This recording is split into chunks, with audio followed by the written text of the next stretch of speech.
Fais-nous voir, Seigneur, ton amour et donne-nous ton salut. Alléluia.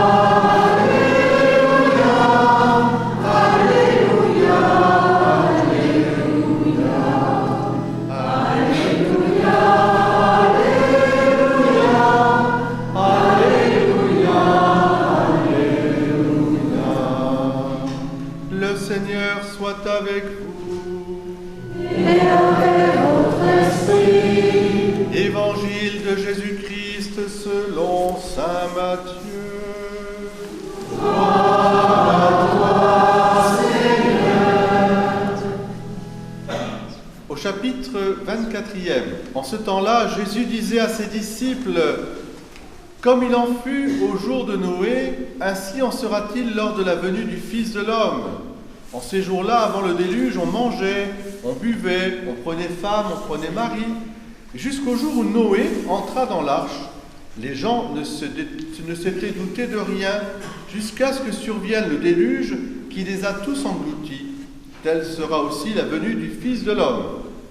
Alors 2 hommes seront au champ, l'un sera pris, l'autre laissé, 2 femmes seront au moulin en train de moudre, l'une sera prise, l'autre laissée. Veillez donc, car vous ne savez pas quel jour votre Seigneur vient. Comprenez-le bien, si le maître de maison avait su à quelle heure de la nuit le voleur viendrait, il aurait veillé et n'aurait pas laissé percer le mur de sa maison. Tenez donc vous prêts, vous aussi, c'est à l'heure où vous n'y penserez pas que le Fils de l'homme viendra. Alléluia.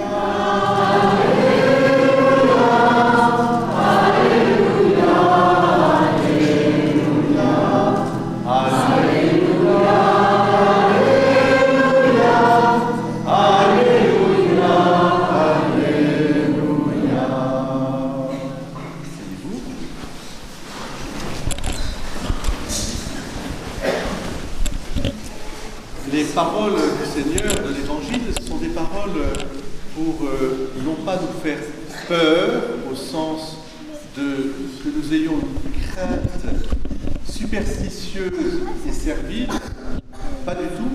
Elles sont là au contraire pour dynamiser notre foi. Ce sont des paroles qui nous invitent justement à entrer pleinement dans l'avant. Qu'est-ce que veut dire le mot avant ?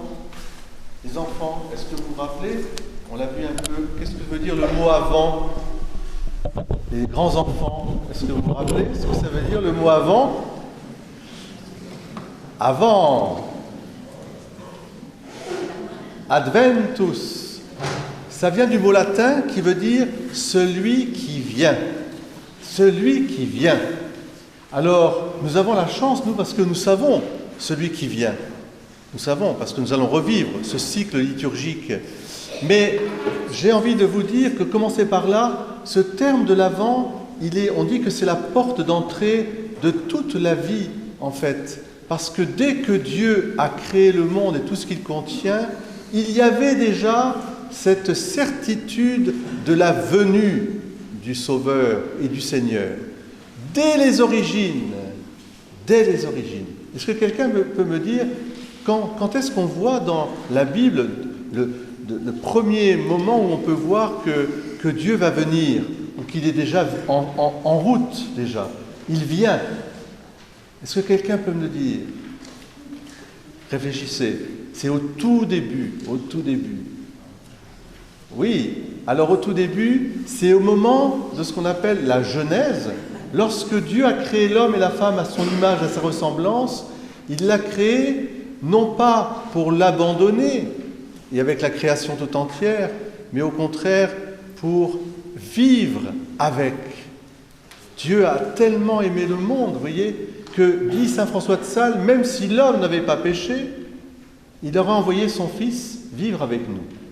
Et nous avons la trace dans la Genèse, quand Dieu prenait l'habitude le soir de se promener dans les vignes, dans les oliviers, le soir, dans les vêpres. Au moment des vêpres, il se promenait, il allait parler avec Adam et Ève. Alors Adam et Ève ne le voyaient pas, mais ils l'entendaient, parce qu'ils n'avaient pas, s'ils avaient vu Dieu, ils seraient dans les béatitudes déjà, mais ils parlaient. On le sait puisque au moment où Adam et Ève tombent et chutent, la chute originelle, Dieu sort comme d'habitude et il dit « Adam, Ève, où êtes-vous? Où êtes-vous? Je ne vous vois pas. » Il avait un tel désir de venir, vous voyez. Et alors Adam et Ève leur dit à Dieu, on a peur, on s'est caché parce qu'on a peur. On s'est vu nus, on ne sait plus qui tu es, on ne sait plus qui nous sommes. On a peur de Dieu, vous vous rendez compte? On a peur. Alors c'est la peur qui engendre. C'est l'origine de l'avant, il est là. Comprenez? Parce que le mot avant veut dire quoi? Il vient, c'est-à-dire, au fond, j'ai envie de dire que c'est le même mot que le désir. J'ai tellement désiré vivre avec vous.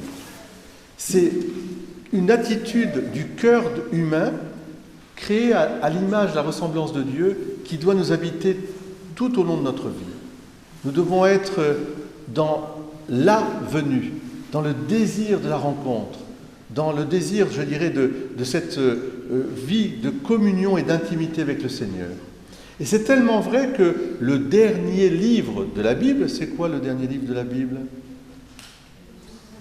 Ben oui, c'est l'Apocalypse de Saint Jean. Eh bien, l'Apocalypse, la dernière phrase de l'Apocalypse, eh bien, c'est, on va le chanter, on peut le chanter aussi, c'est Maranatha. Il vient, Maranatha, il vient, Seigneur Jésus, il vient. C'est-à-dire, vous voyez comme quoi, au début de la Genèse et à la fin de la Bible, donc à l'Apocalypse, c'est le même dynamisme, le même désir. Et si nous voulons passer un bon temps de l'Avent, nous devons nous ouvrir à ce désir qui a animé l'humanité tout entière. Car ce n'est pas que dans la Bible qu'on voit ce désir d'avoir un sauveur. Dans toutes les religions à la fois proches du judaïsme, de l'époque du judaïsme et même pré-chrétienne, il y a cette annonce prophétique de quelqu'un qui va venir, que Dieu va envoyer pour sauver l'humanité. Et il y a donc un grand désir qui s'inscrit dans le cœur même de l'humanité. Et nous devons, je dirais, considérer que ça fait partie de la vérité de l'humanité. Sans toi, Seigneur, si tu ne viens pas à nous, alors notre bonheur ne peut pas se réaliser. Et il faut faire grandir en nous ce désir de la rencontre avec le Seigneur. Alors comment? C'est ça l'Avent. Vous savez que quand on prépare l'Avent, eh bien on a commencé par allumer une... c'est toi, Louise, qui a allumé la petite bougie, tu vois? Une bougie. Une bougie, allumer la lumière. J'ai vu la lumière, je suis rentré. Si vous voulez que le Seigneur rentre, allumez la lumière. Chez vous, on va avoir de tas d'occasions d'allumer la lumière. D'abord, à partir du 30 novembre, qui est la fête de Saint-André, c'est la neuvaine à l'Immaculée Conception.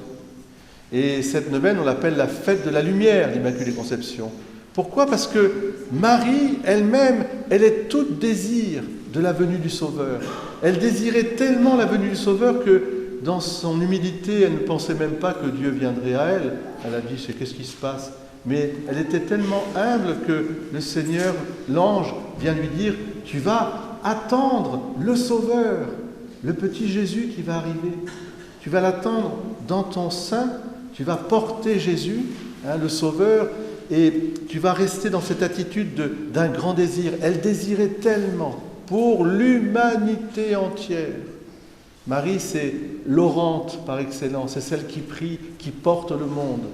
Moi, j'ai envie de dire que à chaque fois qu'il y a un enfant qui arrive, eh bien, c'est ainsi, c'est le grand désir du monde. Voilà, c'est l'attente du monde. Merci aux femmes qui portent les enfants et qui les portent jusqu'au bout, qui les allaitent et puis qui les font grandir. Merci. Mais c'est dans la geste de Marie, avoir un grand désir. Allumez la lumière chez vous. Chaque semaine, vous pouvez, comme à l'église, allumer une bougie pour que, en famille, vous puissiez vous réunir dans cette attente. Vous imaginez, vous éteignez la lumière, puis il y a les bougies, et on fait sa petite prière, et on dit, on chante venez divin Messie, nous rendre espoir. Voilà, on attend. C'est comme ça qu'on peut grandir dans cette foi. L'autre évidemment, moyen important, visible, concret, la crèche. Ah, quand même, il faut faire nos crèches, il faut les préparer et les faire en famille. Préparer notre petite crèche, le petit papier, etc., les santons qu'on va sortir. Et vous savez que le 11 décembre, le 10 et le 11 décembre, nous bénirons la crèche, voilà, les crèches de l'Église, mais on bénira aussi vos crèches à distance, parce que la bénédiction de Dieu, elle n'a pas de distance. L'eau bénite ira jusque dans vos crèches. Vous pouvez apporter un petit santon, et on le bénira. Ça, c'est aussi un moment important, un moment convivial, un moment aussi où le soir on peut se réunir autour de la crèche. Et puis, évidemment, d'un point de vue spirituel, très important, pour vivre ce désir, pour faire grandir en nous la présence de Dieu, parce que c'est Dieu qui vient, Jésus, Fils de Dieu Sauveur, Yeshua, Dieu sauve, Emmanuel, qu'on va chanter, Dieu avec nous. Vous vous rendez compte? Dieu avec nous. Eh bien, chaque jour, dans le Magnificat, ou dans le Prions en Église, ou sur les sites que vous pouvez aller visiter, sur les messes, vous avez la messe de tous les jours de l'Avent. Ce sont des textes différents qui, de Isaïe, du prophète Isaïe, avec tous les autres prophètes, jusqu'à l'Évangile, les évangiles de l'enfance, on va voir la visitation, l'annonciation, la visitation, vont nous faire revivre en profondeur cette attente. Ah, si le ciel pouvait se déchirer et si tu pouvais descendre à nous, on le dira un moment, Rorate Tcheli des super, et nubes pluant justum, et si le juste pouvait descendre jusqu'à nous. Eh bien, c'est toute cette attente qui est dans la parole de Dieu. Alors la parole de Dieu, elle n'est pas réservée aux moines ou aux prêtres, aux religieuses. La parole de Dieu n'est pas simplement un livre qu'on met dans sa bibliothèque et qu'on dépoussière de temps en temps ou qu'on montre aux enfants. La parole de Dieu, vous savez, les enfants, on peut la lire tous les jours. 5 minutes. 5 minutes pour le Seigneur.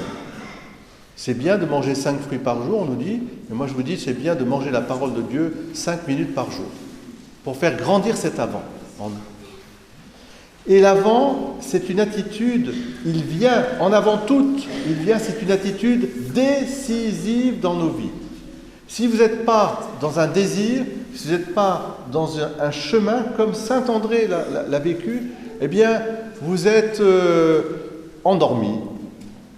Et c'est le thème de l'Évangile. Veillez, veillez les enfants, veillez. Je suis là, veillez, ne vous endormez pas. Hein. Et saint André, c'est ce qui a transformé sa vie.